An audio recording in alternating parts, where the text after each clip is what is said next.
नमस्कार दोस्तों, इस वीडियो में श्रीमद् भगवद गीता के 18 अध्यायों और 700 श्लोकों को आज की पीढ़ियों के प्रत्येक मनुष्य के लिए, चाहे वो कोई भी हो, उसके करियर में, जीवन में, रिश्तों में, उसके प्रत्येक समस्याओं का समाधान करने के लिए कैसे भगवद गीता का उपयोग किया जा सकता है, ये बताया गया है। दोस्तों, यहाँ पूरे 18 अध्यायों को शामिल किया गया है और हर एक अध्याय की शुरुआत से पहले मैं आपको बताऊंगा कि उससे आपको क्या सीखने को मिलेगा। फिर उस अध्याय को बहुत ही आसान भाषा में आपको समझाया जाएगा और उसके बाद उससे होने वाले हमारे जीवन में सभी अच्छे परिणामों के बारे में आपको बताऊंगा। मित्रों, अगर आप सोचते हैं कि भगवद गीता में सिर्फ ये लिखा है कि भगवान की पूजा कैसे करते हैं, तो आप गलत है। क्योंकि भगवद गीता सिर्फ एक किताब या धार्मिक ग्रंथ नहीं है, बल्कि इसमें वो ज्ञान है जो इस पृथ्वी पर जीवन जीने वाले प्रत्येक व्यक्ति के लिए उपयोगी है। ये गीता हमें सिखाती है कि इस दुनिया में सपने कैसे पूरे किए जा सकते हैं, हमारी पर्सनैलिटी कैसे बनती है, कैसे पॉजिटिव एनर्जी बनाई जा सकती है, खुशी क्या होती है, बड़ी बड़ी प्रॉब्लम का सल्यूशन कैसे ढूंढा जा सकता है, डिसीजन कैसे लिए जा सकते हैं, ब्रेकअप के सदमे से कैसे निकला जा सकता है, इमोशनली स्टेबल कैसे बना जा सकता है, और भी ना जाने बहुत कुछ। जीवन के इस सफर में हम सभी अपने सपनों को पूरा करने की इच्छा रखते हैं और ये सच है कि हम सब कुछ अच्छी तरह से पाना चाहते हैं। हर कोई अपने करियर में तेजी से आगे बढ़ना चाहता है और करोड़पति बनने का सपना देखता है। हम सभी अपने जीवन में बहुत कुछ सीखना चाहते हैं और जीवन के हर पहलुओं को समझने की कोशिश करते हैं। ये गीता हमें जीवन जीने का सही तरीका बताती है, हमें यह जानने में मदद करती है कि मरने के बाद हमारे साथ क्या होता है, और ये भी बताती है कि ब्रह्मांड कैसे बना है और भगवान के अस्तित्व की गारंटी कैसे है। क्या हम पुनर्जन्म लेते हैं? क्या ये जीवन रियल है या एक भ्रम? लेकिन क्या हमने ये सोचा है कि हमारे सपनों को पूरा करने के लिए हमें बिना थके, बिना किसी मार्गदर्शन के, बिना सही दिशा के सफलता मिल सकती है? क्या हमारा मोटिवेशन इतना मजबूत होना चाहिए कि हम कभी हार ना माने? हमने कई बार देखा है कि हम जब कभी किसी मोटिवेशनल वीडियो को देखते हैं तो हमारा जोश तो बढ़ जाता है, लेकिन जैसे जैसे हम अपने कर्मों में लग जाते हैं तो वही हमारा उत्साह ही कहीं गायब हो जाता है। हमें अकेले काम करते समय मोटिवेशन की कमी महसूस होती है, तो इसलिए ये वीडियो लंबा हो सकता है, लेकिन यदि हम इसमें दिए गए रहस्य को समझ लें तो हमें किसी और मोटिवेशनल वीडियो की तलाश करने की आवश्यकता नहीं होगी और हमें अपने उस लक्ष्य की ओर बढ़ने में मदद मिलेगी जिससे हमें अपने जीवन में प्राप्त करना है। लेकिन ये समझने के लिए हमें ध्यानपूर्वक बैठकर इस वीडियो की बातों को सुनने और समझने का समय देना होगा। और अगर आप इस वीडियो को बीच में छोड़कर जाना चाहते हैं तो कृपया कर आप इसे स्किप कर दें, क्योंकि अधूरा ज्ञान नहीं होने से भी ज्यादा खतरनाक हो सकता है। और भगवान श्री कृष्ण ने गीता में कहा है कि हमें किसी को जबरदस्ती गुप्त ज्ञान नहीं देना चाहिए। तो दोस्तों, इस सवाल का जवाब दीजिए, इस पृथ्वी पर जो न केवल हमारी बल्कि ब्रह्मांड की वर्तमान और भविष्य की सबसे महान मोटिवेशनल स्पीकर है, उनका नाम क्या है? हाँ, यही सच है, वो है भगवान श्री कृष्ण। महाभारत के युद्ध के मैदान में भगवान श्री कृष्ण आज की तारीख से न जाने कितने ही युगों पहले एक ऐसा ज्ञान दिया था जो आज 21वीं सदी की दुनिया के लोगों की लाइफस्टाइल पर एकदम सही बैठता है। और ये जानकर के बड़े बड़े लोग, रिसर्च करने वाले हैरान हो जाते हैं कि ऐसा कैसे हो सकता है कि उस महाभारत के युद्ध के मैदान में दिए गए ज्ञान को पढ़कर महात्मा गांधी, अल्बर्ट आइंस्टाइन, अनी बेसेंट, सुनीता विलियम्स और स्वामी विवेकानंद और ना जाने कितने लोगों ने अपना जीवन बदल लिया। दोस्तों, इस भगवद गीता के ज्ञान में ही एक दुखी और हारे हुए धनुष नीचे गिरा देने वाले अर्जुन को महाभारत के युद्ध से पहले ही युद्ध का सर्वश्रेष्ठ विजेता बना दिया। आपके जीवन में जब खुद को सफलता की ओर बढ़ते हुए दिखाई देते हैं तो आपको ये महसूस हो सकता है कि आप अपने जीवन की सभी समस्याओं के सामने अर्जुन की तरह खड़े हैं और आपके लिए भी एक अद्वितीय गीता का ज्ञान उपलब्ध है और ये आपका अधिकार है कि आप उसे समझें और अपने जीवन में उसका मार्गदर्शन करें। भगवत गीता के अद्वितीय ज्ञान को समझकर आपको ये आश्चर्यजनक एहसास होगा कि ये अमूल्य ज्ञान हमें हमारे असली उद्देश्यों की ओर ले जाता है। ये किताब संस्कृत में भले लिखी गई है, लेकिन उसका अनुभव आपको हिंदी, इंग्लिश और अन्य भाषाओं में भी मिलेगा। मैं आपको इस अद्वितीय युद्ध के मैदान कुरुक्षेत्र में लेके जाऊंगा और यहां आपको समझा दूंगा कि आखिरकार क्यों भगवान ने अपना ज्ञान देने का निश्चय किया था। तो चलिए, हम कुरुक्षेत्र के युद्ध मैदान में हैं, जहां पर पांडव और कौरव युद्ध के लिए तैयार है और यहीं से भगवत गीता का पहला अध्याय शुरू होता है। पहला अध्याय अर्जुन विषाद योग, अर्थात अर्जुन की मानसिक दुविधा। दोस्तों, इस परम ज्ञान को जानने से पहले कमेंट में जय श्री राधे कृष्ण अवश्य लिख दीजिए और इस वीडियो से आपको कुछ भी सीखने को मिल रहा है तो वीडियो को लाइक करके चैनल को सब्सक्राइब कर लीजिए और बेल नोटिफिकेशन आइकन को ऑल पर सेट कर लीजिए। तो फिर चलिए आगे बढ़ते हैं। दोस्तों, इस पहले अध्याय से हम सीखते हैं कि कैसे हमारे जीवन में वो चीजें हैं जो हमें आगे बढ़ने से रोकती है। चाहे हमारे पास ज्ञान का बहुत बड़ा भंडार हो, हमारे पास काबिलियत हो, लेकिन फिर भी हम सही फैसला नहीं ले पाते और हमारे कार्य में सफलता नहीं मिल पाती। इसके साथ ही हम जानेंगे कि कैसे सपनों को हकीकत में बदलने के लिए मानव कैसे परिवर्तित हो सकता है। कौरवों में दुर्योधन के मन में खुशियों की अनगिनत उम्मीदें थीं। उसके पास बड़ी सेना थी। उसके पास गुरु द्रोणाचार्य और गुरु कृपाचार्य जैसे महान योद्धा थे। पांडवों की सेना में अर्जुन, भीम और पांडवों के पांचों भाइयों के साथ भगवान कृष्ण भी थे। अब ये युद्ध पूरी तरह से परिवार के बीच होने वाला युद्ध बना हुआ था। पांडव और कौरव दोनों एक ही बड़े परिवार के थे और इसके बावजूद हर किसी में जीतने का इरादा था। भगवान श्री कृष्ण के साथ अर्जुन ने अपनी सेना को सामने लाकर खड़ा किया ताकि वो देख सके कि उसको किन किन लोगों को मारना है। इस घड़ी में भगवान कृष्ण ने अर्जुन के रथ को मैदान के बीच में ले आए। वहां कुरुक्षेत्र के युद्ध मैदान में कौरवों की सेना में अर्जुन के सामने दादा भीष्म और गुरु द्रोणाचार्य खड़े थे और गुरु द्रोणाचार्य ने ही अर्जुन को तीर चलाना भी सिखाया था। अर्जुन ने युद्ध के मैदान में जिधर देखा वहां दोनों ही और परिवार वाले और गुरुओं के शिष्य ही नजर आ रहे थे। इस दृश्य को देखकर अर्जुन बहुत ही दुखी हो गए और कृष्ण से बोले कि यहाँ तो हर कोई मेरा सगा संबंधी है, मैं अपने ही लोगों को युद्ध में नहीं मार सकता। मुझे इस राज्य के लिए तो क्या, अगर कोई तीनों लोग भी दे दे तो भी मैं ऐसा युद्ध नहीं करूंगा जिसमें मुझे अपनों को ही मारना पड़े। गीता के इस पहले अध्याय से हमें ये सीखने को मिलता है कि वास्तविक सोच कैसी होती है।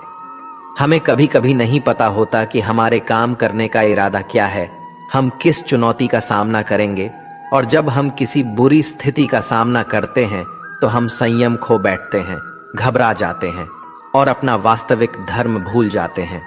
भले ही अर्जुन युद्ध कला में माहिर थे और वो युद्ध करने के लिए मैदान में धनुष उठाने की कला को सिखाने वाले गुरु द्रोणाचार्य के शिष्य थे, लेकिन वे अपने लगाव के कारण कर्म का सही फैसला नहीं ले पा रहे थे। इससे हमें ये सीखने को मिलता है कि जब हम जीवन में आगे बढ़ने के लिए तैयार होते हैं तो हमें अपने लगाव को खुद से दूर रखना चाहिए। मित्रों, आप इसे इस तरह से समझ सकते हैं। मान लीजिए आपका दिल से किसी व्यक्ति से गहरा प्यार है, लेकिन वो व्यक्ति आपके प्यार को समझने का मन नहीं रखते।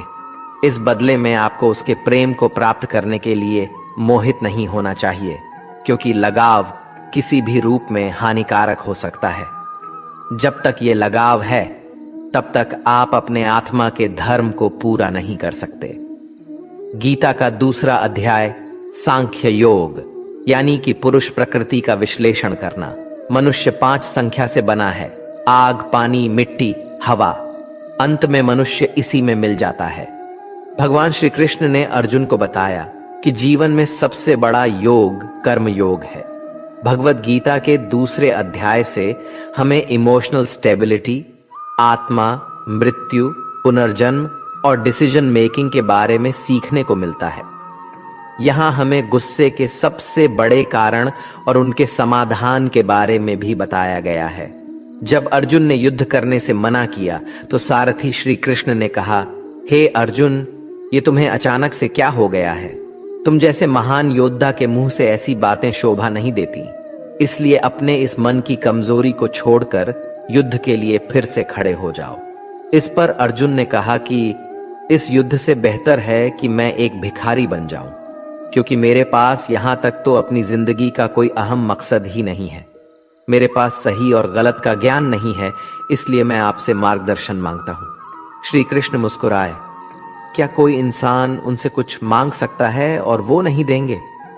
यहीं से शुरू होता है भगवत गीता का ज्ञान, जिसे आपको भी अर्जुन की भावनाओं को जानना और समझना चाहिए। श्री कृष्ण अर्जुन को बोले, क्या तुम अचानक से डर रहे हो? तुम्हें डरना नहीं चाहिए, क्योंकि ये लोग तुम्हारे मारने से ही मरेंगे और तुम्हें ही उन्हें मारना होगा। इन सब लोगों का पिछले जन्म से और आगे के जन्म के साथ कोई संबंध नहीं है। वे तुम्हारे जैसे अनादि है।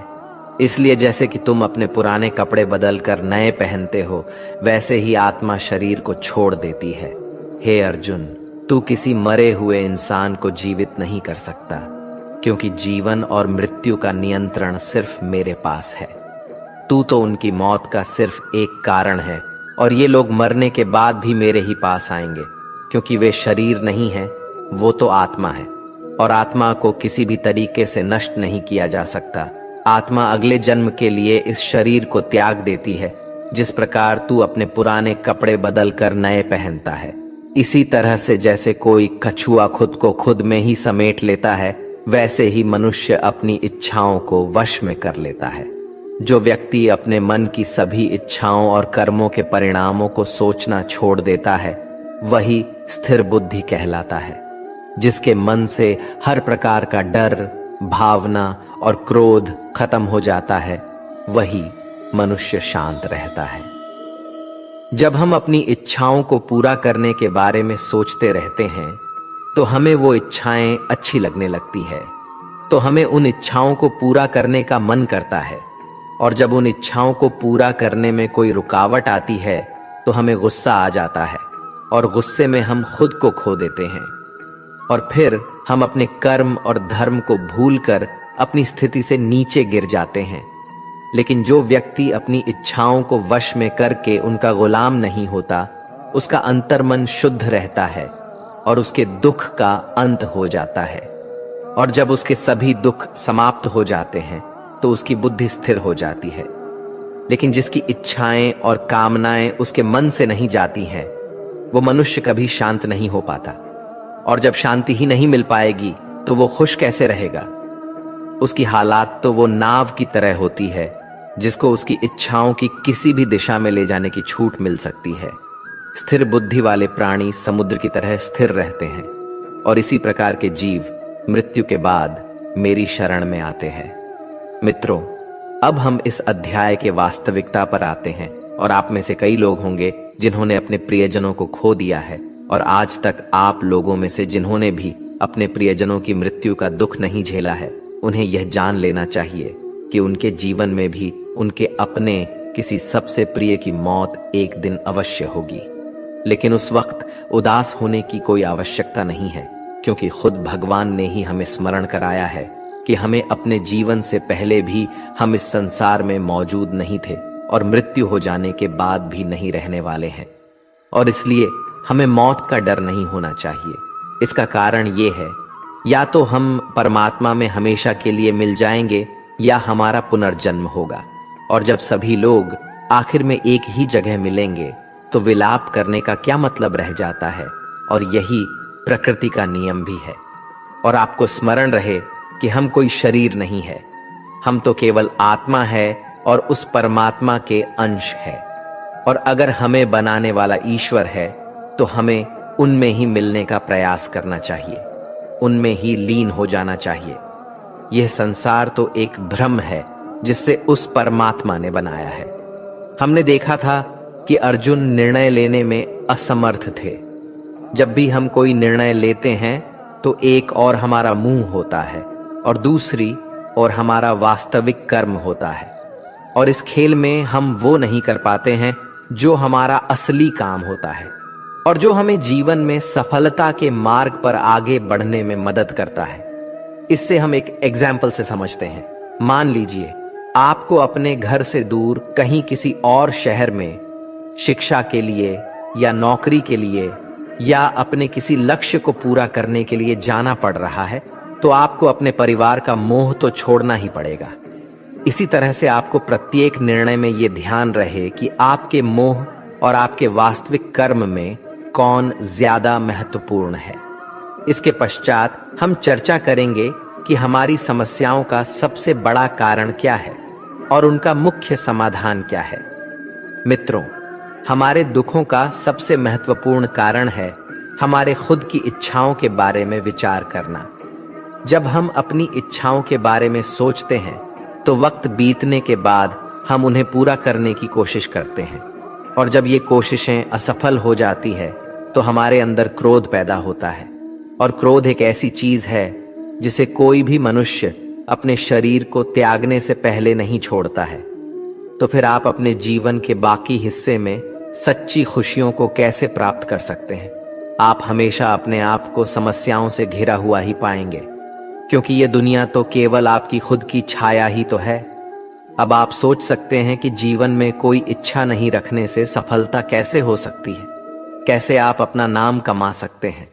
इसके बारे में भगवान श्री कृष्ण ने कहा है कि सबसे पहले आपको अपने कर्म को पहचानना होगा, यानी आपके लिए वो क्या करना जरूरी है जो आपको अपने लक्ष्य की प्राप्ति में सहायक होगा। और इसके बाद सफल होने की उम्मीद या असफल होने का भय दिल में पैदा नहीं किए बिना अपने कार्य को कैसे करें, क्योंकि आपको लगेगा कि ये कार्य मैं नहीं बल्कि स्वयं भगवान कर रहे हैं। और इसी प्रकार आपकी हिम्मत भी कभी नहीं टूटेगी, क्योंकि आपको ये लगेगा कि आप खुद नहीं बल्कि परमात्मा कर रहे हैं। तीसरा अध्याय, कर्मयोग। भगवत गीता के तीसरे अध्याय में हम ये जानेंगे कि कौन सी दो चीजें हैं जो हमें इस दुनिया में सफलता प्राप्त करने में मदद कर सकती है। हम इसमें ये भी समझेंगे कि हम क्या है और कैसे हम अपने मन को नियंत्रित कर सकते हैं। हम अपनी बुरी आदतों को कैसे छोड़ सकते हैं और अपनी मनचाही मंजिल कैसे प्राप्त कर सकते हैं। अर्जुन ने पूछा, क्या ज्ञान कर्म से ज्यादा महत्वपूर्ण है? आप तो सन्यासी बनने की बात कर रहे हैं, लेकिन फिर भी युद्ध करने की सलाह दे रहे हैं। कृपया बताएं, मैं ज्ञान का मार्ग चुनूं या कर्म का मार्ग? श्री कृष्ण ने उत्तर दिया, इस संसार में मैंने खुद दो प्रकार के योग दिए हैं, एक है ज्ञान योग और दूसरा है कर्म योग। तुम मनुष्य हो और तुम अपने शरीर के कर्मों को पूरी तरह से छोड़ नहीं सकते। तुम्हें हर दिन काम करना ही पड़ेगा, जैसे कि तुम्हें खाना खाना है और सांस लेना है। और अगर तुम अपनी इच्छाओं को किसी भी प्रकार से रोकने की कोशिश करोगे तो तुम्हारे मन में कभी भी ये संदेह नहीं होने वाला कि तुम अपनी इच्छाओं के बारे में नहीं सोचोगे। इसका अर्थ है कि तुमसे जाने अनजाने में कर्म तो हो ही जाएगा, क्योंकि तुम मनुष्य ही तो हो, तो तुम अपने धर्म से भी बंधे हो। इसलिए तुम्हारे लिए सन्यास के रास्ते की जगह कर्म का रास्ता ज्यादा सही है। मतलब ज्ञान योग या सांख्य योग की जगह कर्म योग उचित होगा। इसलिए तुम ये सोचो कि ये काम तुम नहीं कर रहे हो, बल्कि तुम्हारा शरीर प्रकृति का गुलाम होकर कर रहा है। फल की इच्छा किए बिना अपना कर्मयोग को करो, क्योंकि अगर तुम अपने आप को स्वयं के कर्म का करने वाला नहीं मानोगे तो मैं तुम्हारा कर्ता बनूंगा, और जब मैं तुम्हारा कर्ता बनूंगा तो तुम्हें बिना मांगे ही वो सभी सुख सुविधाएं दूंगा जिसकी तुम्हें जरूरत होगी। अगर तुमने बिना मेहनत किए ही सुख सुविधाओं और राज्य का भोग किया तो तुम एक चोर की भांति हो जाओगे और तुम कभी परमात्मा यानी कि मुझसे नहीं मिल पाओगे, मुझ में लीन नहीं हो पाओगे। जिस तरह से महान लोग खाने के लिए नहीं बल्कि जीने के लिए खाते हैं, उसी तरह से तुम भी परिणाम के लिए नहीं बल्कि भलाई के लिए युद्ध करो। हे अर्जुन, तुम मनुष्य में सबसे बड़े हो, इसलिए जैसा तुम करोगे ठीक वैसा ही तुम्हारी संतान या आने वाली सभी पीढ़ियां करेंगे। अर्जुन, तुम मुझको ही देख लो, मैं तो भगवान हूं। मुझे भला किसी काम को करने की क्या आवश्यकता है, पर मैं इसलिए अपना काम करता हूं क्योंकि मनुष्य की आत्मा मेरा ही तो एक छोटा सा हिस्सा है, और जैसा मैं करूंगा वैसा ही फिर मनुष्य करेगा, और इस तरह से तो पूरी सृष्टि ही नष्ट हो जाएगी। कोई अगर तुम्हारा साथ भी ना दे या तुम्हारी बुराई भी करे तो तुम उनको बिना कुछ कहे सिर्फ अपना कर्म करते जाओ, और ऐसा करने पर वो मनुष्य भी कुछ समय बाद तुम्हारे जैसा ही करना शुरू कर देगा। जो मनुष्य ये सोचता है कि वो कर्म खुद कर रहा है, उससे बड़ा मूर्ख और दुखी इस दुनिया में कोई नहीं है, और ज्ञानी लोगों के द्वारा ऐसे मूर्खों पर कभी ध्यान नहीं देना चाहिए। इसलिए हे अर्जुन, तू भी अपने आप को इस कर्म के बंधन में ना बांधकर बिना किसी आशा के, दया के और पश्चाताप के इस युद्ध को लड़। हे अर्जुन, खुद का धर्म और कर्म दूसरों के धर्म और कर्म से ज्यादा अच्छा और बड़ा समझा जाना चाहिए, भले ही हमारे द्वारा खुद के धर्म और कर्म के पालन करने में कोई कमी या कसर क्यों ना रह गई हो। अर्जुन ने फिर से पूछा कि अगर मनुष्य परमात्मा का अंश है तो उससे गलतियां क्यों हो जाती है और वो बुरे काम क्यों करता है। भगवान श्री कृष्ण बोले कि मनुष्य शरीर भोग विलास करना चाहता है क्योंकि उसकी प्रकृति वैसे ही है, जैसे अगर उसकी कामना पूरी नहीं होती तो वो गुस्से में आ जाता है, और जिस तरह धुएं की वजह से आग दिखाई नहीं देती, उसी तरह क्रोध और काम की वजह से मनुष्य को अपना कर्म, धर्म और ईश्वर दिखाई नहीं देते, और इसी वजह से क्रोध और कामनाओं में आकर मनुष्य अपनी इंद्रियों और मन पर कंट्रोल खो देता है और ना चाहते हुए भी बुरे काम और गलतियां कर बैठता है।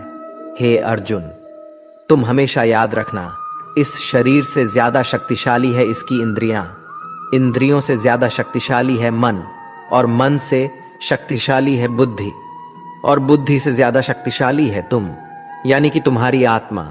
इसलिए हे अर्जुन, तू अपनी आत्मा से अपनी बुद्धि को वश में कर तो तुम्हारी बुद्धि मन को वश में करेगी, और फिर मन तुम्हारे इंद्रियों को वश में करेगा, और इंद्रियां तुम्हारे शरीर को, यानी कि तुम्हारे बुरे कर्मों को। मित्रों, श्री कृष्ण द्वारा कही गई बातों को अगर हम आज के परिवेश में देखें तो इस दुनिया में परिणाम दो चीजों से आती है, ज्ञान और कर्म, यानी कि नॉलेज और एक्शन। आज की दुनिया में हम दोनों चीजों को जोड़कर देखें तो हमारे लिए एक्शन भी उतनी ही जरूरी है जितना ज्ञान, यानी कि नॉलेज। ज्ञान का मतलब ये नहीं है कि आप कुछ भी उठाकर पढ़ लिया, बल्कि नॉलेज का मतलब तो ये है कि आप ये सबसे पहले जान लें कि आपके लक्ष्य क्या है, आपकी काबिलियत और आपकी समस्या क्या क्या है, और इन सब को मिलाकर अपने लक्ष्य तक पहुंचने की आपकी प्लानिंग क्या क्या है। ये है आपकी ज्ञान, यानी कि नॉलेज। इसके अलावा आपको एक और चीज ध्यान में रखनी है कि आप शरीर नहीं हो, आप केवल एक आत्मा हो।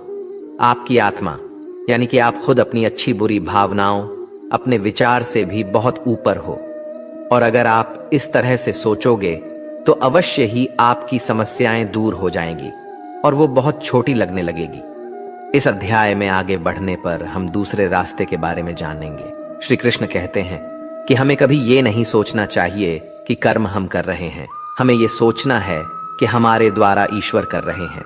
और जब हम इस तरह से सोचेंगे तो हमारे जीवन में दो अच्छे प्रभाव होंगे। पहला ये कि आप अपनी मेहनत के परिणाम को लेकर आपको कोई भी टेंशन नहीं होगी, और दूसरा ये कि आप अपने मन को स्थिर करके सबसे ज्यादा मेहनत करने लगोगे। सभी शब्दों की बजाय ये आपको समझना चाहिए कि आपको कभी भी अपने कर्मों के परिणामों पर खुश या दुखी होने का अधिकार नहीं है, क्योंकि श्री कृष्ण के उपदेशों के अनुसार मनुष्य को केवल कर्म करने का अधिकार है। इसके साथ ही आप किसी भी बुरी आदत से कैसे मुक्त हो सकते हो, इसका विचार करें। इसे बहुत ही सरल शब्दों में समझाया जा सकता है। आप अपने आप को भगवान का छोटा सा अंश अर्थात आत्मा ही समझे, और इसके बाद आप जब अंतर ध्यान से, यानी अपने आत्म के ध्यान से अपने मस्तिष्क को नियंत्रित रखोगे, और मस्तिष्क से अपने मन को, और फिर जब आपका मन आपके शारीरिक इंद्रियों को नियंत्रित कर लेता है तो बुरी आदतों को छोड़ना कुछ भी मुश्किल नहीं होगा। अध्याय 4, ज्ञान कर्म संन्यास योग, यानी सगुण भगवान का प्रभाव और कर्म योग का विषय। भगवत गीता के 4थे अध्याय से हमें यह ज्ञात होता है कि भगवान कब और किस रूप में पृथ्वी पर आते हैं, और यहाँ तक कि गुरु से ज्ञान कैसे प्राप्त किया जा सकता है और ज्ञान क्यों जरूरी है। श्री कृष्ण ने अर्जुन से कहा, है अर्जुन, मैंने इस महान गीता ज्ञान को बहुत पहले बताया था, लेकिन समय के साथ वो ज्ञान समाप्त हो गया है। इस पर अर्जुन श्री कृष्ण से पूछते हैं, कृपया बताइए कृष्णा, आप तो अब वर्तमान काल में हैं, तो आप बहुत पहले के समय में ऐसा कैसे कर सकते हैं। श्री कृष्ण ने उत्तर दिया, हे अर्जुन, तुझे ये नहीं पता कि तेरे और मेरे कितने जन्म हो चुके हैं। जब इस संसार में धर्म का अस्तित्व संकट में होता है, तब मानव रूप में अधर्म का नाश करने के लिए इस धरती पर आता हूं और कर्म करके अपने शरीर को यहीं छोड़कर वापस जाता हूं। जैसे कोई शिष्य मुझे अत्यधिक प्यार करता है, उसी तरह से मैं अपने शिष्यों से अत्यधिक प्यार करता हूं। हालांकि मैंने इस संसार को बनाया है, लेकिन मैं ये नहीं सोचता कि ये मेरे द्वारा बनाया गया है। इसलिए मनुष्य को कर्म करते समय ये कभी नहीं सोचना चाहिए कि मैं कर रहा हूं। वो मनुष्य जो किसी कर्म के फल और सुख दुख के परे होकर कर्म करता है, वही सबसे बड़ा है। जिसके पास अपने शरीर पर कोई अहंकार नहीं होता, वो अपनी इंद्रियों को नियंत्रित करता है, वही व्यक्ति सबसे श्रेष्ठ होता है। और अर्जुन जो इस भूमि पर खुश नहीं रह सकता, वो कहीं भी खुश नहीं रहता। इसलिए किसी मनुष्य को अपने गुरु को पहचान कर अपनी इंद्रियों को नियंत्रित करके अपने लोग को छोड़कर उनकी सेवा करने का प्रयास करना चाहिए, ताकि वे उनसे वो ज्ञान सीख सके जिससे कि बड़े से बड़े पापी भी मेरी शरण में आ सकते हैं। जिस प्रकार आग सूखी हुई लकड़ी को जला देती है, उसी तरह से गुरु से प्राप्त किया गया ज्ञान अज्ञानता को दूर कर देता है। हमेशा कर्म करने वाला और हमेशा मेरी में श्रद्धा रखने वाला ही मुझे प्राप्त कर सकता है। इसलिए जिसने कर्मयोग के माध्यम से सभी कर्मों को और अपने आप को परमात्मा के लिए समर्पित कर दिया है, उस मनुष्य को उसके कर्मों के बंधन में कभी भी नहीं बांधा जा सकता। इसलिए अर्जुन, तू भी मेरे दिए हुए ज्ञान से समझ कि कर्म नहीं बल्कि मैं कर रहा हूं। दोस्तों, इस चौथे अध्याय में स्पष्ट रूप से कहा गया है कि जब भी मानवता का नाश होता है तो नेगेटिव ऊर्जा लोगों में अत्यधिक होती है। तब तक भगवान किसी भी रूप में आकर धर्म को पुनः स्थापित करते हैं। इसमें यह भी बताया गया है कि अगर किसी से आपको कुछ सीखना है तो सबसे पहले आपके मन में उसके प्रति सम्मान होना चाहिए, कोई लालच नहीं होना चाहिए और बुरी भावना भी नहीं होनी चाहिए। और ये ज्ञान प्राप्त करना और सीखना हमारे लिए क्यों आवश्यक है और इसका कारण क्या है? हम अगर किसी क्षेत्र में हो तो स्वाभाविक रूप से बताया जा सकता है कि हमें उस क्षेत्र के गुरु से ज्ञान प्राप्त करना होगा। और ज्ञान वो तरीका है जिससे इस जीवन में अपने लक्ष्य से और उस जीवन में आपके परमात्मा से मिल सकता है। अध्याय 5, कर्म संन्यास योग। भगवत गीता के 5वें अध्याय में कर्म संन्यासियों का वर्णन किया गया है और हम जानेंगे कि अपने लक्ष्य को कैसे प्राप्त किया जा सकता है और कैसे हमारे शरीर ने हमें आलस्य में बांधने की कोशिश की। अर्जुन ने कहा, है श्री कृष्ण, मैं अभी भी ये नहीं समझ पा रहा हूं कि मेरे लिए कर्म अच्छा है या कर्मों से संन्यास। तो श्री कृष्ण ने उत्तर दिया, देखो अर्जुन, संन्यास और कर्म वे दो अलग अलग मार्ग हो सकते हैं, लेकिन दोनों का ही लक्ष्य तो समान है और वो है परमात्मा।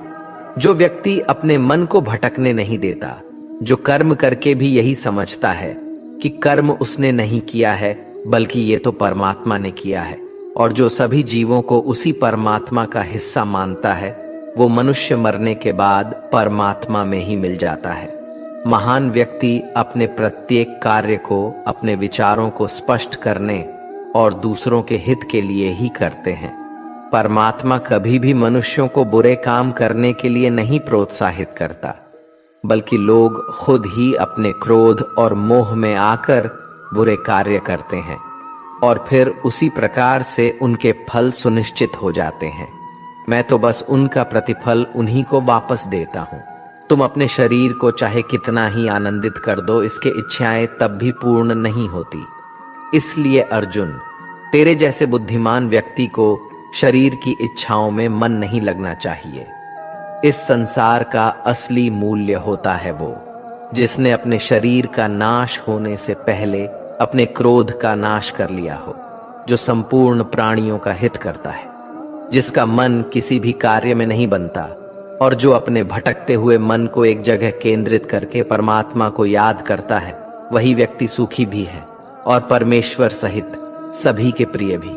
इसलिए हे अर्जुन, ये इंद्रियां, मन, बुद्धि, इच्छा, आशा, डर और क्रोध ही तेरे शत्रु हैं, इन्हें छोड़ दो।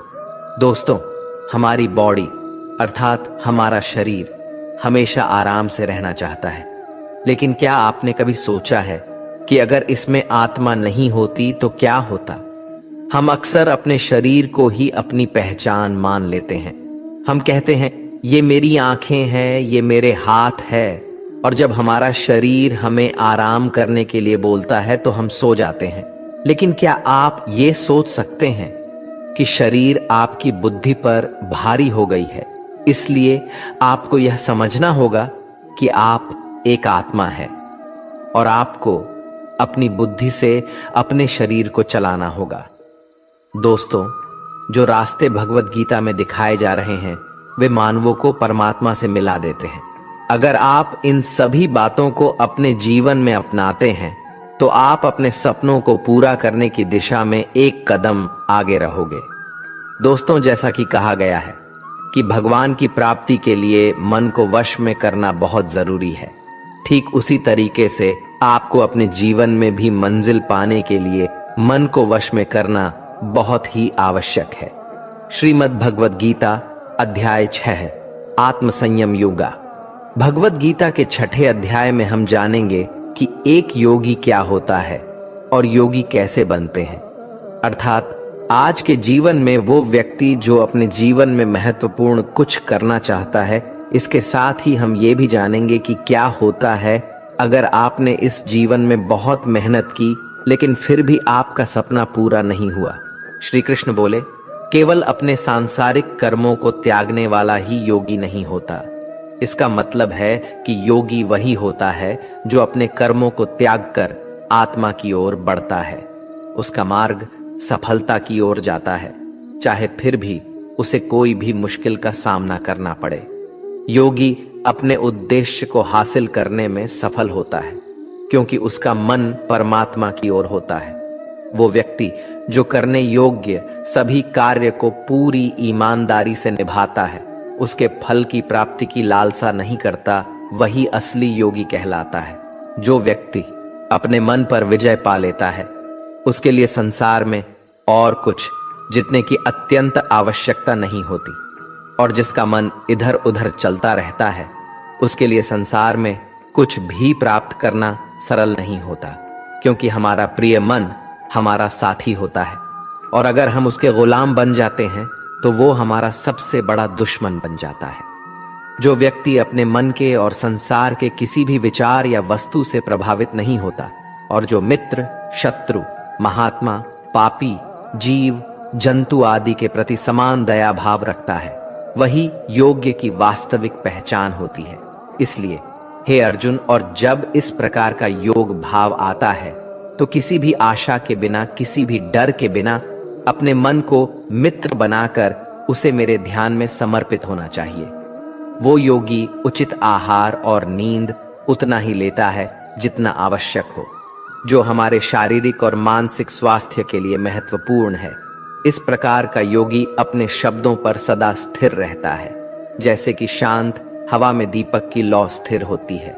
जब जब उसका मन भटके तब तब उसे वही इच्छा को वश में करके पूरा मन को संयमित करना चाहिए।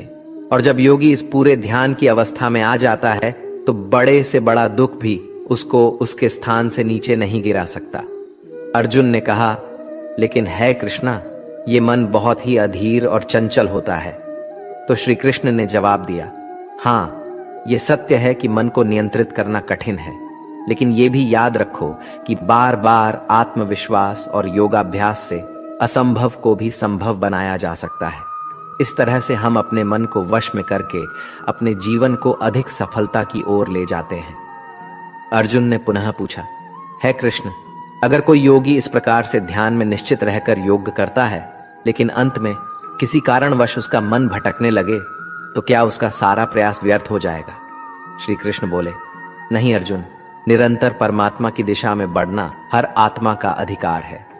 अगर किसी कारणवश वो योगी ध्यान से भटक जाता है तो भी वो पुण्य पुरुषों के लोक में कई वर्षों तक सुख और आनंद का अनुभव करता है, और वहां पर वो ध्यान भ्रष्ट योगी भी सुख में समय बिताने का अवसर प्राप्त करता है। फिर उस योगी की आत्मा जो ध्यान में भ्रष्ट हो गई थी, वो पुनः उसी पुण्य पुरुष के परिवार में जन्म लेती है, और उस तरह से उसकी आत्मा की यात्रा वहीं से शुरू होती है जहां से उसने पिछले जन्म में समाप्ति की थी। इस तरह वो एक नए रूप में और नए जीवन की ओर बढ़ता है, परमात्मा से मिलन के लिए फिर से प्रयास करता है। अर्थात पिछले जीवन में किया गया योग कभी भी व्यर्थ नहीं जाता, लेकिन एक योगी जो निरंतर प्रयास करता है वो इसी जीवन में अपने जीवन चक्र से मुक्त होकर परमात्मा में विलीन हो जाता है। एक योगी तपस्या और विद्वानों से भी श्रेष्ठ होता है। इसलिए अर्जुन, तू भी योगी बन, क्योंकि जो सबसे श्रेष्ठ योगी होता है वो मेरा भी परम प्रिय होता है। दोस्तों, हर व्यक्ति जिसकी आंखों में कुछ बड़ा करने का सपना होता है, उसको अर्जुन की तरह ही एक योगी बनना चाहिए। योगी वो व्यक्ति होता है जो पूरी तरह से भावनाओं के साथ होता है, जो न्यूट्रल रूप से दूसरों के विचारों पर ध्यान नहीं देता और हमेशा अपने लक्ष्य को पूरा करने के लिए मेहनत करता है। लेकिन दोस्तों, जीवन का कोई भी पथ किसी के लिए भी पूरी तरह से पूर्ण नहीं होता, ये बात हमेशा याद रखनी चाहिए। क्या कोई इंसान उसके सपने पूरे होने से पहले ही मर जाता है तो उसकी मेहनत की कीमत किसी काम की नहीं रहती और अपने सपने सपने ही रह जाते हैं? ऐसा क्यों होता है? तो इसका जवाब इसमें छिपा है कि एक बहुत ही गुप्त बात है जिसे भगवान श्री कृष्ण ने इस अध्याय में बताया है कि अगर आप मेहनत कर रहे हैं और आपने बहुत अनुभव जमा लिया है, बहुत सारा ज्ञान प्राप्त कर लिया है, फिर भी आपको अपनी मंजिल नहीं मिल रही है और किसी कारणवश आपको असफलता का सामना करना पड़ रहा है, तो भी आपकी मृत्यु हो जाए या फिर आप सपनों को पूरा करने के लिए बूढ़े हो जाए, तो इस प्रकार के मरने के बाद भी आपके स्वर्ग में आपके कर्मों के अनुसार आनंद मिलेगा। और जब आपके अच्छे कर्मों का बैलेंस खत्म हो जाएगा तो फिर से धरती पर जन्म लेके वापस आएंगे, और जन्म भी ऐसे माहौल या घर में होगा जिसमें आपको पिछले जन्म के ज्ञान का स्तर पाने के लिए मेहनत नहीं करनी होगी। वो तो स्वतः आपको मिल जाएगा। आपको फिर उसके बाद के ज्ञान को पाने के लिए एक पुनः पूरी नई जिंदगी मिल गई होती है। ऐसा मैं नहीं, बल्कि भगवान श्री कृष्ण ने भी योगियों के बारे में इस गीता के 6ठे अध्याय में बताते हुए कहा है, और उन्होंने उन लोगों के लिए भी विशेष बनाया है जो सच में बहुत ज्यादा मेहनत करते हैं। मित्रों, ट्रू लाइफ स्पिरिचुअल ज्ञान पर आप सुन रहे हैं संपूर्ण भगवत गीता का सार। इस परम ज्ञान आपको अच्छी लग रही है तो कमेंट में जय श्री राधे कृष्ण अवश्य लिख दीजिए, और इस वीडियो से आपको कुछ भी सीखने को मिल रहा है तो वीडियो को लाइक करके चैनल को सब्सक्राइब कर लीजिए और बेल नोटिफिकेशन आइकन को ऑल पर सेट कर लीजिए। चलिए आगे बढ़ते हैं। श्रीमद् भगवद गीता अध्याय 7 ज्ञान विज्ञान योग। इस अध्याय में जो भगवान का ज्ञान है, हमें ये बताया गया है कि ईश्वर कैसे संसार को नियंत्रित करते हैं, ईश्वर को कौन से भक्त सबसे अधिक प्रिय होते हैं, इसके बारे में भी ये जानकारी दी गई है। लेकिन ये सवाल हम सबके मन में उठता है कि क्यों इंसान भगवान को नहीं पहचान पाता है। भगवान कृष्ण इस प्रश्न का उत्तर देते हुए कहते हैं कि हे अर्जुन, अब मैं तुझे वो बात बताऊंगा जिन्हें जानकर तू इस संसार में किसी और ज्ञान की तलाश में नहीं भटकेगा। हजारों लोगों में से कोई एक ही होता है जो ब्रह्म ज्ञान की खोज करता है, और वो कोशिश करके ही उसे प्राप्त करता है। और ऐसे हजारों कोशिशें करने वालों में से कोई एक ही मेरे प्रेम में विश्वास और समर्पण के साथ प्राप्त कर पाता है। मेरे 2 रूप हैं, एक जन रूप जिसमें पृथ्वी, वायु, जल, अग्नि और आकाश, साथ ही मन, बुद्धि और अहंकार है। वही दूसरा है चेतना रूप जिसमें सृष्टि का चक्र है। समय को भी मैं ही निरंतर चलाता हूँ। जल, ओमकार, चंद्रमा, सूरज मैं ही हूँ। पृथ्वी की सभी पवित्र ग्रंथ, बुद्धिजीवियों का तेज अग्नि और तपस्वियों का तप, धर्मों का पवित्र कर्म, अलग अलग समयों का काल और बलवान का बल भी मैं ही हूं। इस संसार के लोग सांसारिक गुणों के बंधन में जकड़े हुए हैं, इसलिए मैं किसी को अपने असली रूप में नहीं दिखाई देता हूं। और वास्तविकता में ये संसारी गुण भी मेरी माया ही तो है। मगर जो मनुष्य इस मोह माया को तोड़ देता है वो मेरा भक्त बन जाता है। माया के जाल में फंसे हुए मूर्ख लोग मेरी शरण में नहीं आ सकते हैं। कोई भी भक्त 4 विभिन्न प्रकार से मेरी पूजा करता है। कोई प्राप्ति की इच्छा रखने वाला, कोई दुख के समय मुझे याद करने वाला और कोई मुझे पहले से ही जानने वाला। लेकिन इनमें से मुझे सबसे अधिक प्रेम करने वाला ज्ञानी भक्त पसंद है। ये चारों भक्त दयावान होते हैं, लेकिन ज्ञानी पुरुष तो मानो मेरा ही रूप है। और ज्ञानी भक्तों में से वो व्यक्ति भी शामिल है जिन्होंने मुझे बहुत सारे जन्मों से माना है और मृत्यु उसके बाद भी उनकी आत्मा मुझ में ही मिल जाती है। जो भक्त किसी इच्छा की पूर्ति के लिए किसी देवता की पूजा करते हैं, उनकी आस्था में मैं वही देवता बना देता हूँ और उस भक्त को अंततः वो देवता प्राप्त हो जाते हैं। इस फल की अवधि समय सीमित होती है। अगर कोई भक्त मेरी पूजा करने के लिए किसी भी तरह का प्रयास करता है तो मैं उसे अपना बना लेता हूँ, जबकि दूसरी तरफ वे मूर्ख जो मुझे जन्म लेने और मरने वाला मानते हैं वो मुझे प्राप्त नहीं कर पाते हैं। मैं भूतकाल, वर्तमान और भविष्य को जानता हूँ, हालांकि श्रद्धा रहित लोग मुझे नहीं जान सकते। वे भक्त जो सांसारिक मोह और माया को छोड़कर उच्च कर्मों का अभ्यास करके मेरी भक्ति करते हैं, वे मृत्यु से मुक्त होकर मुझ में ही लीन हो जाते हैं। जब आप अपने जीवन में कोई लक्ष्य स्थापित करते हैं तो समय बीतने के बाद वो लक्ष्य भूलने की आशंका हो सकती है, क्योंकि विभिन्न विचारों और कार्यों की बहुत अधिक चिंता होती है। भगवान श्री कृष्ण ने ये बताया है कि माया के जाल में फंसे व्यक्ति भगवान को भूल जाते हैं और इसी तरह कई बार अपने महत्वपूर्ण लक्ष्य को भी भूल जाते हैं और उन्हें लगता है कि उन्होंने जो लक्ष्य निर्धारित किया है वो तो बेकार है, व्यर्थ है। वो सोचते हैं कि लाइफ तो केवल मजे लेने के लिए है, क्या पता कल रहूं ना रहूं। और इस तरह की सोच रखने वाले व्यक्ति को गीता में मूर्ख कहा गया है, जो इतना भी नहीं जानते ये जो डिस्ट्रैक्शन है या ये जो भटकाव है ये मेहनत करने वालों को बस आजमाता है और ज्यादातर लोग इसी भटकाव में बंद करके रह जाते हैं। वहीं दूसरी तरफ जो लगातार बिना डिस्ट्रैक्ट हुए कठिन परिश्रम करता है वही व्यक्ति सफलता को प्राप्त कर पाता है और इसके मन को शांति प्राप्त होती है। अध्याय 8 अक्षर ब्रह्म योग। इस अध्याय में हम जानेंगे कि भगवान क्या है और उन्हें कैसे प्राप्त किया जा सकता है, देवता क्या होते हैं और इस संसार का कारण क्या है। ये सभी बातें हम इस अध्याय में सीख सकते हैं।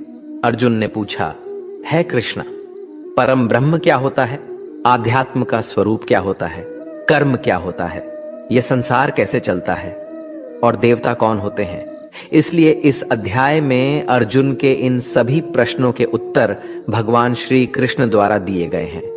श्री कृष्ण कहते हैं कि जीवों की वास्तविकता ही अध्यात्म होती है। कर्म हमारे द्वारा पास्ट में किया गया त्याग होता है जिसका परिणाम हमें वर्तमान में मिलता है। उसी तरह से हमारे वर्तमान में किए गए कर्म या त्याग वो भविष्य में मिलने वाले परिणामों को ही जन्म देते हैं। इस संसार का निर्णय करता वो मैं ही हूँ और जब कोई व्यक्ति अंत के क्षण में अपने मन में वही भाव और अपने ध्यान को उसी भाव में स्थिर करके शरीर को छोड़ता है तो वो उसी भाव को प्राप्त करता है। इसलिए मुझे याद करने वाले हमेशा मेरे पास आते हैं। इसलिए अर्जुन, तू भी मुझ में ही ध्यान कर और युद्ध करके तू मुझे ही पाएगा।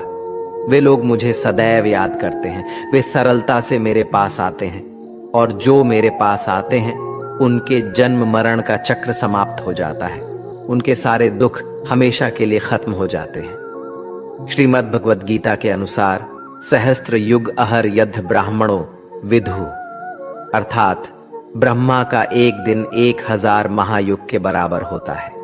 इसके अनुसार ब्रह्मा का एक दिन 4,32,100,000,000 वर्ष होता है। इसी प्रकार इतनी ही अवधि ब्रह्मा की रात्रि की भी होती है।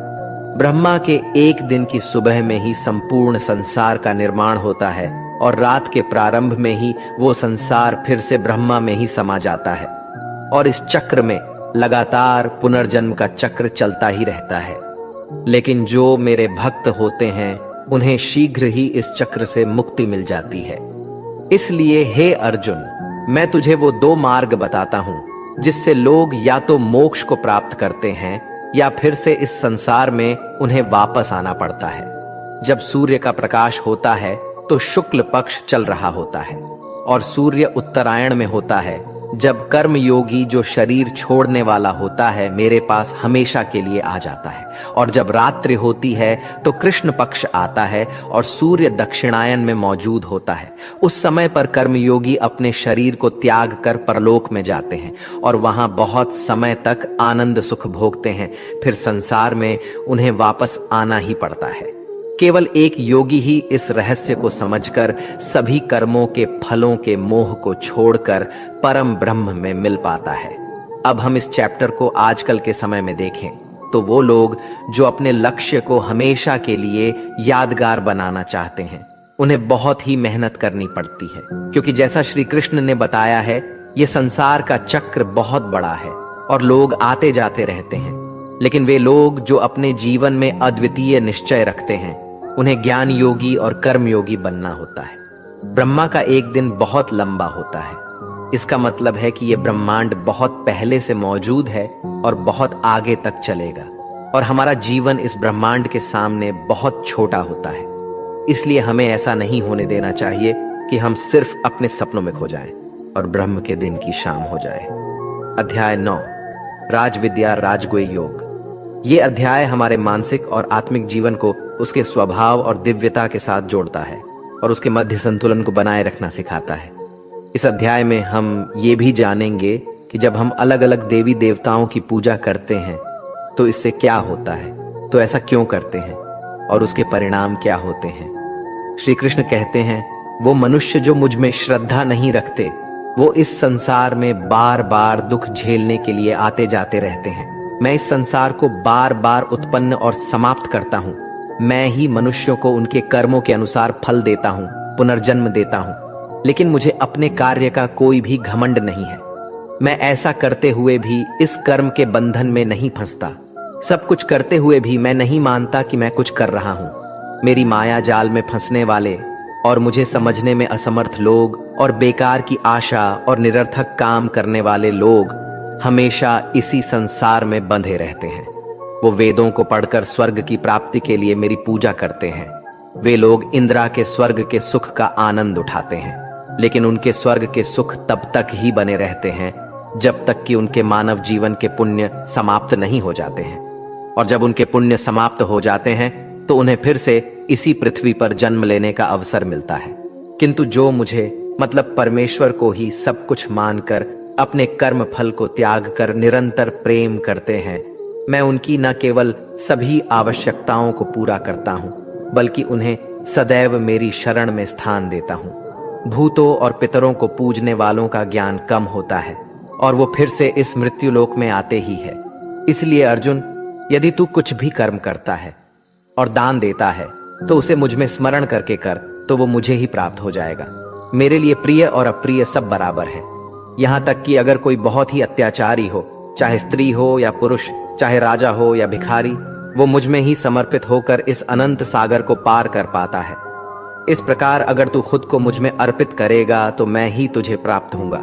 मित्रों, इस अध्याय में श्री कृष्ण कहते हैं कि जो कोई भी भक्त सच्चे मन से किसी ईश्वर में पूजा और आदर उस ईश्वर के प्रति रखता है तो मैं उसके इस भक्ति को उस ईश्वर से जोड़ देता हूँ। अध्याय 10, विभूति योग। ये अध्याय बहुत ही महत्वपूर्ण है क्योंकि इस अध्याय में भगवान श्री कृष्ण अपने दिव्य रूप की महत्वपूर्ण चर्चा करते हैं और अर्जुन को उनकी महिमा का दर्शन कराते हैं।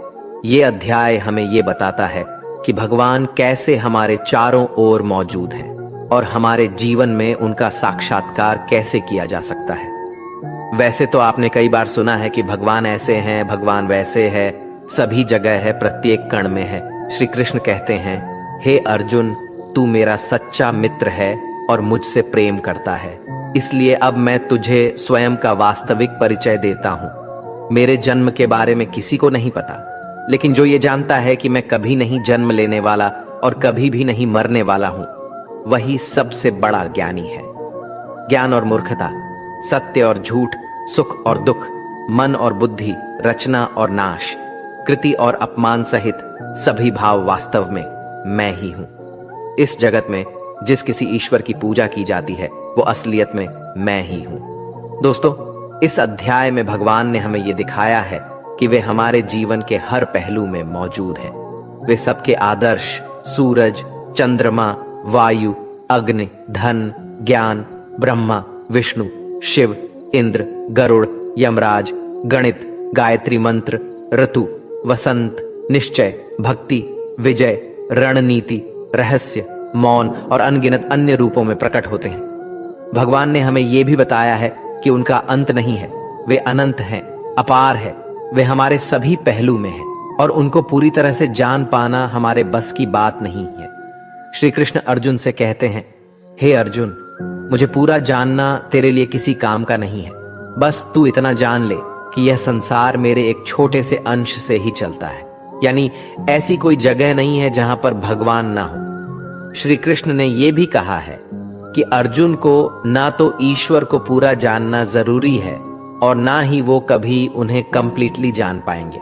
मित्रों, अगर हम इसे अपनी लाइफ में इस तरह से रिलेट करें कि जैसे भगवान ने कहा है कि मैं अनंत हूं और तू उतना ही जान जितना तेरे लिए आवश्यक है, बिल्कुल उसी तरह से आपको भी अपनी लाइफ में उन चीजों में अपने टाइम और एनर्जी वेस्ट नहीं करनी है जो आपके लिए आवश्यक नहीं है, जो आपके कर्म से हट करके है। केवल आपके वास्तविक कर्म से जुड़े चीजों में ही अपना ध्यान लगाए, जिससे सफलता और मानसिक शांति प्राप्त हो सके। अध्याय 11, विश्व रूप दर्शन। इस अध्याय में भगवान श्री कृष्ण अर्जुन को अपने दिव्य रूप का दर्शन कराते हैं। ये दृश्य अर्जुन को भगवान की महानता और अद्भुत रूप का अनुभव कराता है। इसमें भगवान के विराट रूप के बारे में हमें जानने को मिलेगा। अर्जुन श्री कृष्ण से कहते हैं, हे कृष्ण, आपके दिए हुए ज्ञान से मेरे सारे संदेह दूर हो गए हैं, लेकिन अगर संभव हो तो मैं आपका महान रूप देखना चाहता हूं। तो श्री कृष्ण कहते हैं, हे अर्जुन, परंतु इन मानवों की आंखों से ये सब नहीं देख पाएगा तू, इसलिए मैं तुझे ये सब देखने के लिए दिव्य नेत्र प्रदान करता हूं। मित्रों, इसके बाद जो अर्जुन ने देखा उसके वास्तव में कल्पना भी नहीं की जा सकती है। ईश्वर का ना तो कोई आरंभ था और ना ही कोई मध्य और ना ही कोई अंत था। उस रूप से इतना प्रकाश निकल रहा था जितना हजारों सूरज भी मिल जाए तो भी उतना ना निकल पाए। अर्जुन ने कई संसार को श्री कृष्ण में समाहित होते हुए देख पाए। फिर अर्जुन ने हाथ जोड़ते हुए श्री कृष्ण से कहा कि है परमात्मा, मैं आपके शरीर में सभी देवों को, सभी मनुष्यों को देख पा रहा हूं, लेकिन आपके शरीर का तो ना कोई आरंभ दिख रहा है, ना कोई मध्य है और ना ही कोई अंत। आप में हर तरह के अस्त्र शस्त्र है, हर तरह के प्रकाश और सूर्य है। स्वर्ग और धरती के बीच का पूरा आकाश मानो आपसे ही भर गया है।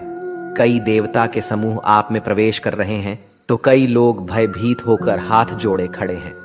आपके अनंत हाथ, पैर, पेट, आंखों वाले मोह रूप को देखकर समस्त सृष्टि सहित मैं भी व्याकुल हो रहा हूं। यहां तक कि मैं पांडवों को और कौरवों की पूरी सेना के महान योद्धाओं का अंत होकर आप में जाता हुआ देख पा रहा हूं। आपके ये विकराल रूप इस संपूर्ण ब्रह्मांड को अनंत ऊर्जा दिए जा रहा है कृष्ण, इतने रूपों में आप कौन से हो? मैं आपको कैसे पहचानूं? फिर श्री कृष्ण कहते हैं, मैं तो हर जगह हूं और मैं ही समय हूं। इन सभी योद्धाओं की मौत को पहले ही लिख चुका हूं। तू तो सिर्फ इनकी मौत का कारण है, मारने वाला तो मैं ही हूं। ये सुनकर अर्जुन के चेहरे पर थोड़ा डर दिख रहा था, पर अर्जुन धैर्य के साथ बोले, है परमात्मा, आपका ये रूप देखकर अब मुझे पता लग गया कि क्यों योगी महर्षि देवता जैसे ही आत्मा है आपका पूजन क्यों करते हैं। आप तो सत्य और असत्य से भी ऊपर हो। आपके इस रूप की व्याख्या करने के लिए मेरे पास शब्द ही नहीं है। आप ही इस संसार के पालनकर्ता और विनाशक हो। आपको हर दिशा से नमस्कार है, स्वीकार कीजिए, क्योंकि ना तो कोई आपका आदि है और ना ही अंत। आपको कोटि कोटि नमन। हे प्रभु, मुझे भय है कि मैंने अज्ञानता में आपको मित्र कृष्ण कहा है और कई बार लोगों के सामने आपका मजाक भी उड़ाया है। मुझे आपके इस सत्य का पता नहीं था, इसलिए अगर संभव हो तो आप मुझे क्षमा कीजिए।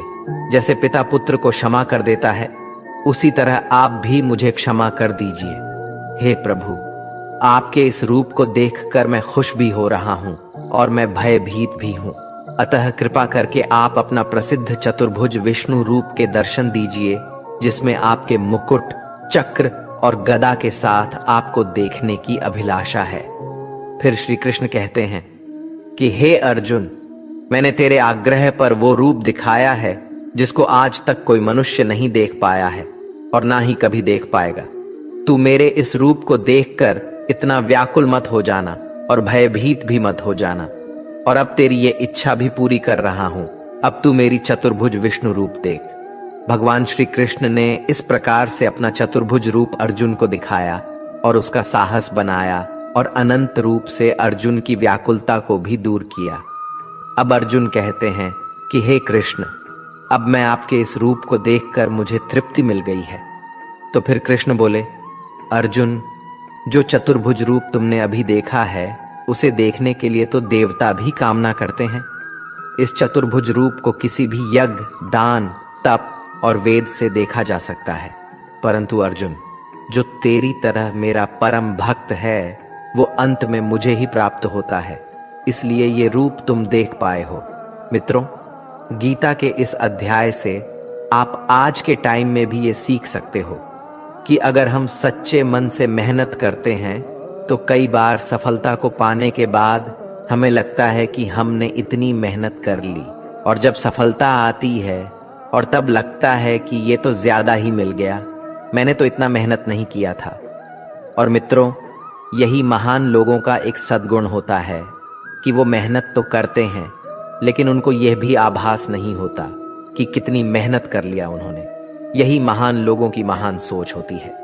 अध्याय 12, भक्ति योग।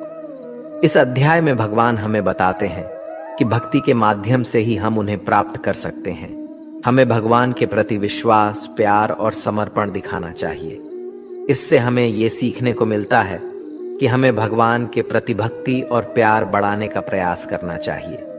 जो व्यक्ति हर तरह के सुख और दुख, वस्त्र और मित्रता, लाभ और हानि, मोह और इच्छा, हर तरह के मौसम से दूर रहता है और सभी प्राणियों को एक समान नजरिए से देखता है, और जो अपने मन और इंद्रियों को पूरी तरह से वश में रखता है, वही परम आनंद को पाता है।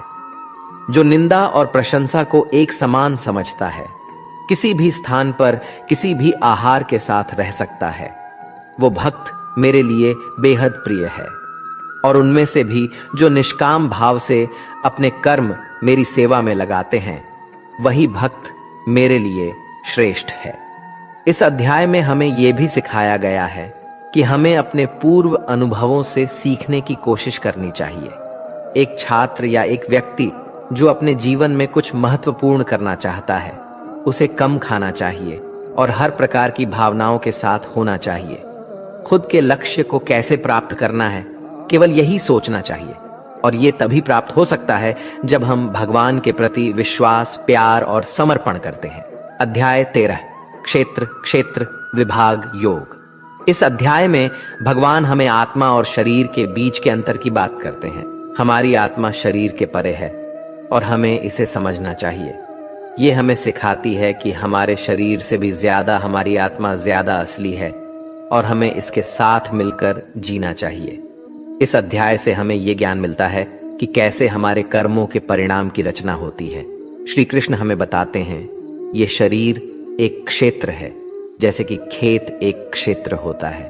खेत में हम बीज बोते हैं और उसके सही समय पर फल होता है। इसी तरह हमारे जीवन में भी हम कर्म के बीज बोते हैं और उसका सही समय पर हमें फल मिलता है। इसलिए शरीर को क्षेत्र कहा गया है। इस क्षेत्र और क्षेत्रज्ञ के ज्ञान को विभिन्न तरीकों से विद्वानों द्वारा व्याख्या किया गया है, जिसमें 5 महाभूत, मन, बुद्धि, अहंकार और सभी इंद्रियां शामिल हैं। साथ ही सुख, दुख, चेतना, शरीर, धैर्य और विकार भी इसमें शामिल है। श्री कृष्ण कहते हैं, परम ज्ञान क्या होता है? इसका उत्तर मैं तुझे दूंगा। मानव में कोई भी गुण हो, वो गर्व करने योग्य नहीं होता। हमें किसी भी प्राणी को सताने का कोई अधिकार नहीं है। हमें दूसरों के प्रति क्षमा भाव रखना चाहिए। हमें गुरु की सेवा करनी चाहिए। हमारी मन और वाणी में सरलता होनी चाहिए। हमारे मन और सभी इंद्रियों को पूरी तरह से नियंत्रित होने चाहिए। हमें खुद को किसी भी भावना में नहीं बहने देना चाहिए। हमें संतान, जीवन साथी, घर और धन में मोह नहीं करना चाहिए। हमें अच्छे और बुरे में समान भाव रखना चाहिए और ऐसे लोगों से दूरी बनानी चाहिए जो किसी के साथ स्वार्थपूर्ण होते हैं। हमें एकांतवास में अपने मन को शुद्ध करना चाहिए और हमें परमेश्वर में पूरी तरह समर्पित और ध्यान मग्न रहना चाहिए। हे अर्जुन, अब मैं तुझे परम ब्रह्म के बारे में कहूंगा जो सर्वव्यापी है। वो सब इंद्रियों के साथ भी इंद्रियों के बिना है और वो निर्गुण होकर भी सभी गुणों के साथ है। वो सभी सजीवों और निर्जीव में है। वो दूर भी है और पास में भी है, लेकिन फिर भी जानने में नहीं आता। वो है ब्रह्म की तरह जीवन उत्पन्न करता है, विष्णु की तरह है पालन करता है और शंकर की तरह विनाश भी करता है। वो अलग अलग कालों में होते हुए भी एक जैसा लगता है और एक ही काल में भी अलग अलग तरह का होता है। ये माया का भी महामाया है, परम से भी परम है और सभी प्राणियों के साथ उनके हृदय में निवास करता है। परंतु इसके बाद भी ये जानने योग्य है कि हे अर्जुन, इस प्रकृति और पुरुष का भी कोई आरंभ नहीं है, क्योंकि प्रेम और घृणा और तीनों तरह के गुण, यथार्थ, सतर्ज और तम भी प्रकृति से ही आते हैं। कार्य और कार्यों को करने वाली इंद्रियां भी प्रकृति से ही उत्पन्न होती है। प्रकृति से जन्मा मनुष्य प्रकृति के ही गुणों को भोगता है और इन्हीं गुणों के अनुसार ही उसका जन्म और मरण तय होता है। इस तरह से जो भी मनुष्य पुरुष और प्रकृति के ज्ञान को जानता है, वो कर्म करता हुआ भी मुझे प्राप्त होता है और मुझ परमात्मा को हर मनुष्य अपने अलग अलग तरीके से पाता है। और जो मंदबुद्धि होते हैं, वो तो इस ज्ञान को सुनकर और मेरी प्रकृति को जानकर ही वो भी मृत्युलोक से मुक्त हो जाते हैं। ये अध्याय हमें सिखाता है कि हमारे शरीर के बाहर हमारी आलसी, हमारी असली आत्मा है और हमें उसके साथ मिलकर रहना चाहिए। अध्याय 14, गुण त्रय विभाग योग, अर्थात गुणों का महत्व। इस अध्याय में भगवान गुणों के बारे में बताते हैं, सत्व, रजस और तामस के गुण। श्री कृष्ण कहते हैं, हे अर्जुन, अब मैं तुझे संसार के उन 3 गुणों के बारे में बताऊंगा जो आत्मा को शरीर से बांधते हैं और जिन्हें जानकर कोई भी मनुष्य मुझे पा सकता है। ये 3 गुण हैं, सत्वगुण, रजोगुण और तमोगुण। सत्वगुण सभी गुणों में श्रेष्ठ है और ये ज्ञान और सुख से जुड़ा होता है, कामना और आसक्ति से उत्पन्न होता है, जो कर्म और उसके फल में बनता है। रजोगुण मनुष्य को कर्म करवाता है और उसे अविचलित रहने नहीं देता, ये कामना और आसक्ति से उत्पन्न होता है। तमोगुण मनुष्य को बोझिल और मनुष्य को उसे आलस्य और निद्रा में बाधित करता है। ये 3 गुण मनुष्य की प्रवृत्ति को प्रभावित करते हैं। जिस प्रकार सत्वगुण बढ़ जाता है तो मन में शांति और ज्ञान बढ़ता है, वही समय रजोगुण को बढ़ाता है। जब रजोगुण बढ़ता है तो मन में लालच और स्वार्थ का आभास होता है और तब तमोगुण बढ़ता है। तमोगुण में अंधकार होता है और व्यक्ति मनोबल के खोने का अनुभव कर सकता है। ये 3 गुणों को वश में कर जो व्यक्ति इन 3 गुणों के बारे में जानता है, तब वो अपने कर्तव्य को पालन करते हुए संसार से मुक्त हो जाता है और मुक्त होकर वो परम ब्रह्म को प्राप्त होता है। दोस्तों, ये तीनों गुण सभी के जीवन में महत्वपूर्ण है। अगर आप सकारात्मक परिणाम की कामना करके मेहनत कर रहे हैं तो यह निश्चित नहीं है कि आपको खुशी होगी या आप दुखी हो गए। इसलिए इस अध्याय से हमें ये सीखने को मिलता है कि हमें सत्वगुण को विकसित करना चाहिए, जो शांति और ज्ञान का प्रतीक है, जिससे हमारे जीवन में आध्यात्मिक उन्नति होती है और समय समय पर हम अपने गुणों की परीक्षा करके उन्हें सुधार सकते हैं। अध्याय 15, पुरुषोत्तम योग। इस अध्याय में भगवान हमें आत्मा की अमरता के बारे में बताते हैं। हमारी आत्मा हमारे शरीर से बड़ी होती है। श्री कृष्ण कहते हैं कि हमारा आत्मा अविनाशी है और इस संसार में हमारे कर्म हमारे भविष्य को प्रभावित करते हैं। हमें इस बारे में जागरूक रहना चाहिए और ये समझना चाहिए कि हमारे कर्मों के परिणाम हमारे अगले जन्म में हमें प्राप्त होते हैं। इसलिए हमें सत्वगुण, रजोगुण और तमोगुण को समझने और उनका संतुलन बनाए रखने का प्रयास करना चाहिए। आत्मा हमें मुक्ति की ओर ले जाती है और हमें अपने कर्मों को सावधानी से चुनना चाहिए ताकि हम सब कुछ सही दिशा में ले जा सके। इसी तरह से हम परम ब्रह्म की प्राप्ति कर सकते हैं और सभी व्यक्ति के अंतर्निहित परमात्मा को पहचान सकते हैं। इस अध्याय से हमें ये सीखने को मिलता है कि हमें सत्व गुण को बढ़ाने का प्रयास करना चाहिए और अपने अंदर के तमोगुण और रजोगुण को कम करने का प्रयास करना चाहिए, जिससे हम अपने जीवन में सफलता और आत्मा की मुक्ति की दिशा में आगे बढ़ सके। अध्याय 16 द्वासुर संपद विभाग योग अर्थात गुणों का विभेद। इस अध्याय में भगवान हमें दैव्य और असुरी प्रकृति के बारे में बताते हैं। दैव्य प्रकृति वाले लोग धर्म, सच्चाई और प्रेम को प्राथमिकता देते हैं, जबकि असुरी प्रकृति वाले लोग अहंकार, क्रोध और द्वेष की दिशा में आगे बढ़ते हैं। श्री कृष्ण कहते हैं कि दैव्य स्वभाव वाले लोग अपने मन को शुद्ध रखते हैं, परमात्मा को याद करते हैं और सुख दुख को समान भाव से सहते हैं। वे धर्म का पालन करते हैं और दूसरों को कभी कष्ट नहीं पहुंचाते। उनमें अहंकार नहीं होता और वे सबको बराबर मानते हैं। विरोधाभास, क्रोध, आसक्ति और अज्ञान से युक्त असुरी स्वभाव वाले लोग दुश्मनी करते हैं और लोगों को कष्ट देते हैं। वे धर्म का अनादर करते हैं और बुरे कर्म करते हैं। वे हमेशा मोह में रहते हैं। हमें समझना चाहिए कि दैव्य स्वभाव का पालन करके हम अपनी आत्मा को मुक्ति दिला सकते हैं, जबकि असुरी स्वभाव से हम मोह के बंधनों में फंस सकते हैं। इस अध्याय से हमें ये सीखने को मिलता है कि हमें दैव्य स्वभाव का पालन करना चाहिए और आसुरी स्वभाव से बचना चाहिए। इस अध्याय से हमें ये भी सीखने को मिलता है कि हमें सात्विकता का अनुसरण करना चाहिए और आपसी सम्मान, धर्म और शांति की दिशा में अग्रसर होना चाहिए। राजस और तामस की ओर नहीं बढ़ना चाहिए, क्योंकि ये हमें बंधनों में फंसा सकते हैं। अध्याय 17 श्रद्धा त्रिय विभाग योग अर्थात श्रद्धा का महत्व। ये अध्याय भगवद गीता का अहम अध्याय है, जो हमें श्रद्धा और धारण के महत्व के बारे में सिखाता है। श्रद्धा का अर्थ होता है विश्वास, और ये हमारे जीवन में अत्यधिक महत्वपूर्ण है। इस अध्याय में भगवान हमें ये बताते हैं कि हमें अपने कर्मों को ईमानदारी से करना चाहिए और अपनी धारणाओं में स्थिर रहना चाहिए। हमें भगवान के लिए आदर्श बनना चाहिए और विश्वास से उनका पालन करना चाहिए। इससे हमारे जीवन में सुख, शांति और सफलता की प्राप्ति होती है। श्री कृष्ण अर्जुन से कहते हैं, हे अर्जुन, हमें कर्मों को सही तरीके से करना चाहिए और उन्हें ईश्वर के लिए समर्पित करना चाहिए।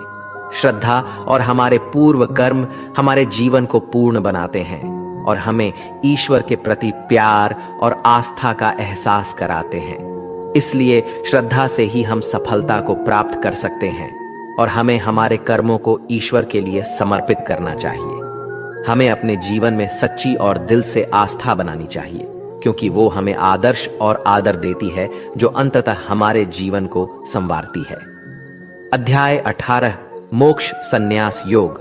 दोस्तों, इस अध्याय में हमें त्याग और संन्यास के बीच परस्पर संबंधों के बारे में बताया गया है और इसलिए ये अध्याय बहुत ही ज्यादा महत्वपूर्ण हो जाता है, क्योंकि त्याग और संन्यास के रास्ते भी मोक्ष की प्राप्ति की जा सकती है।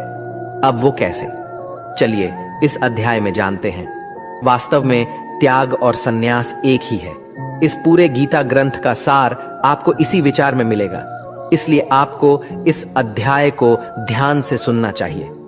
अर्जुन ने सवाल किया, हे कृष्णा, मुझे त्याग और संन्यास के बारे में जानना है, कृपा करके इसके बारे में बताइए। श्री कृष्णा ने कहा, हे अर्जुन, इस संसार में कुछ लोग कर्मों के फलों को छोड़ने को ही त्याग कहते हैं, और अगर कर्मों को ही त्याग दें तो उसको संन्यास कहते हैं।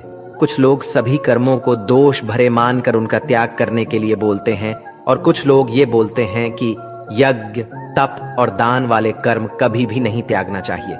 इसलिए अर्जुन, अब तू मेरे से त्याग और संन्यास को अच्छी तरह से समझ। इन दोनों में सबसे पहले मैं त्याग के बारे में बताऊंगा, और ये त्याग भी 3 तरह के होते हैं: सात्विक, राजस और तामस। यज्ञ, तप और दान ये तीनों त्याग के योग्य नहीं है, बल्कि फल की इच्छा के बिना किया जाता है। यज्ञ, तप और दान यही सात्विक त्याग कहे जाते हैं। मतलब जो शास्त्रों में दिया गया कर्म और धर्म है, जिसमें फल और आसक्ति नहीं है, उसको सात्विक त्याग कहा जाता है। किसी अन्य कारण के लिए अगर किसी कर्म का त्याग किया जाता है तो उसे तामस त्याग कहते हैं। जो व्यक्ति किसी भी काम से ना तो प्रेम करता है और ना ही नफरत करता है, वही सच्चा त्यागी होता है। मनुष्य शरीर कितना भी प्रयास कर ले, वो फिर भी पूरी तरह से कर्म को छोड़ नहीं सकता, जैसे कि सांस लेना। इसलिए कर्मों के फलों को छोड़ देना ही सच्चा त्याग होता है। जो लोग कर्म फलों का त्याग इस संसार में नहीं करते, उनके कर्म फल मृत्यु के बाद भी उनका पीछा नहीं छोड़ते। इसीलिए कर्मों के फलों को छोड़ देना ही सच्चा त्याग होता है। जो लोग कर्मों के फल को छोड़ने का ये मार्ग नहीं चुनते, उनके कर्म फल मृत्यु के बाद भी उनके साथ रहते हैं। इसलिए हमें अंततः अपने कर्म के फल की कामना को त्याग देना चाहिए। दोस्तों, अगर इस वीडियो से आपने कुछ भी सीखा हो तो कमेंट में जय श्री राधे कृष्ण अवश्य लिख दीजिए, और वीडियो को लाइक और शेयर कीजिए, और चैनल को सब्सक्राइब करके बेल नोटिफिकेशन आइकॉन को ऑल पर सेलेक्ट कर लीजिए। धन्यवाद।